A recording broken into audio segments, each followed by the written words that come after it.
Hello guys, this is quite a bit different to the kind of videos I normally make, but I thought perhaps some people might find this useful. I want to share some ways that have helped me in reducing stress and nastier symptoms, like anxiety and depression.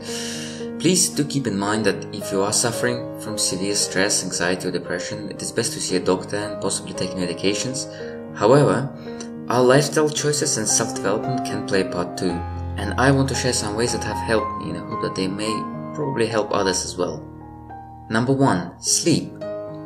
You've probably heard this a lot, but sleep is highly important in helping you be in a more healthy state of mind. And it's not just the amount of sleep that is important, which is around 7 to 8 hours a night, but also how consistent your schedule is. In my experience, I found that even going to bed 1 hour later can have a noticeable effect.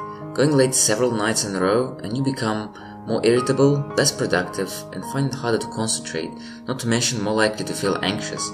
Your rest is important. By getting plenty of rest, you actually save more time in the long run, as you'll be more productive and efficient. Number 2. Exercise. Our species always used to be very physically active in the past, whether it was hunting for food or working in the fields. Nowadays, things are a lot different and everything is at our fingertips.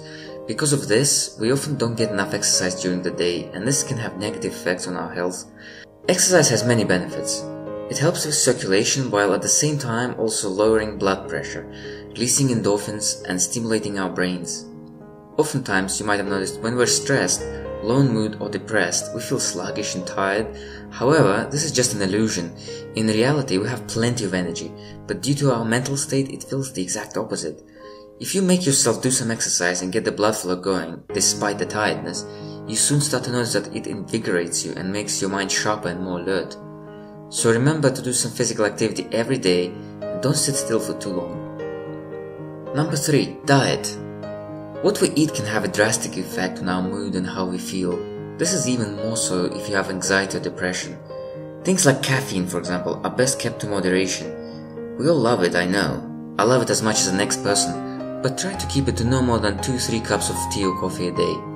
You see, caffeine stimulates beta waves in the brain, which help greatly with focus and alertness, but too much can make it harder to relax and to clear our minds of the daily problems. Now, if you have IBS, which is irritable bowel syndrome, you might want to avoid spicy food, as it's easily the worst trigger for stomach problems.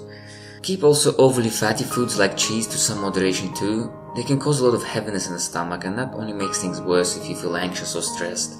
Some foods might cause you allergies, and everyone's different in this regard, so try to recognize what your body responds badly to and keep it to a moderation or avoid altogether. Number 4. Comfort zone. It is important that we challenge ourselves and try new experiences regularly. Do something just outside of your comfort zone. If we don't challenge ourselves, our comfort zone shrinks, making it harder to do the things we could do before. However, also don't be afraid to say no from time to time. Always remember that we have that option. Be selective in what you accept. When we make our own choices in life, it empowers us and can alleviate our mental stress.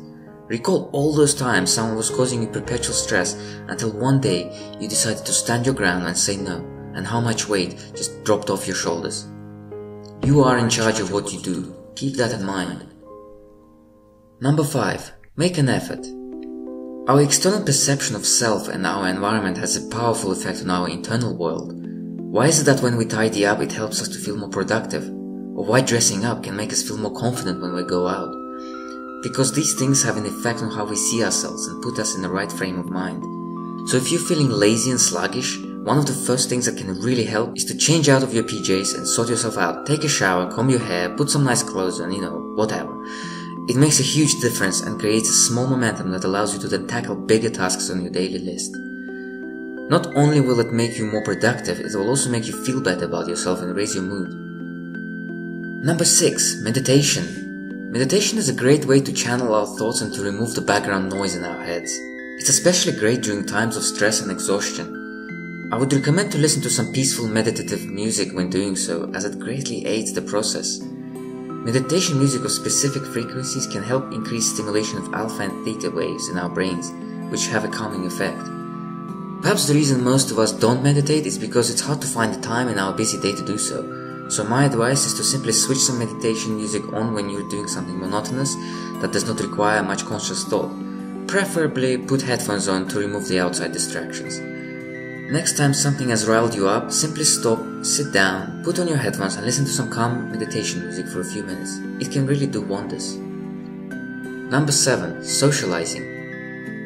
When feeling stressed or low in mood, I would highly recommend to not isolate yourself completely. We often feel like getting away from everyone, but that actually makes us feel worse over time. Being on our own for too long can cause too much rumination and vicious cycles in our mind. We begin to dwell on the negative thoughts, turn paranoid, and get sucked into a whirlwind of anxiety. This also shrinks our comfort zone and makes us more nervous around other people. This is why socializing is important. Keeping in touch with close friends or family can help alleviate some of the stress. But remember that socializing needs to be in person. Social media is not a valid alternative. And if anything, some parts of social media can really cause even more stress and anxiety, since it's very easy to get sucked into a petty argument. Remove the more toxic people and groups on social media from your life. They really only add stress. And the last one, number 8, setting goals.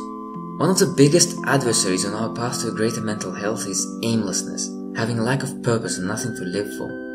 When we don't have a sense of purpose, existential dread can become very unbearable, and this can greatly worsen depression and lower self-esteem. My advice is to find something you can work towards, something that can give you a sense of accomplishment, something to feel proud of. Achieving goals can greatly improve our sense of self-esteem. Start with smaller, shorter-term goals if there is a lot of uncertainty in your life right now. The bigger ones will soon follow. Lastly, remember to reward yourself for your hard work on a regular basis.